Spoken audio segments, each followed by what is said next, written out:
আরে আপনি ভাই যেদিন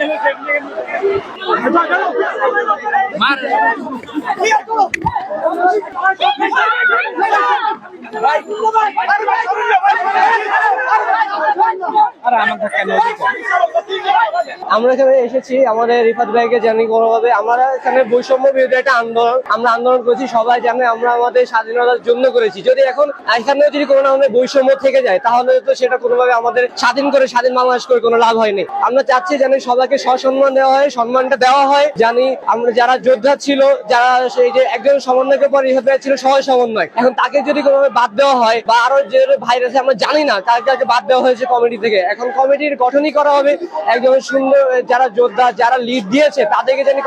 কমিটিতে একটা ভালো জায়গায় রাখা হয় জানি তারাই পরবর্তী দেশটাকে আরো ভালোভাবে সবাইকে নিয়ে এগিয়ে যেতে পারে বাংলাদেশের মানুষকে নিয়ে এগিয়ে যেতে পারে আমি সেভাবে আমরা সকল স্টুডেন্টরা চাবো জানি এটা কমিটি বড় যারা আছে কমিটির উপরে তারা যেন এটার দিকে একটু নজর দেয় কেউ যেন বঞ্চিত না হয় এখানে যেন কোনোভাবে বৈষম্য না হয় এখানে বাদ দেওয়ার কারণে এখানে অনেক কিছুই হতে পারে এখন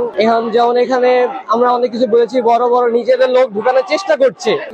কে ঢুকাচ্ছে কারা ঢুকাচ্ছে এটা এখনো জানা যায়নি বাট আমরা চাচ্ছি যেন কেউ নিজেদের লোক না ঢুকে এখানে বৈষম্য না করে যারা যোগ্য তাদেরকেই যেন ঢুকানো হয় আমাদের সেই দাবি রইল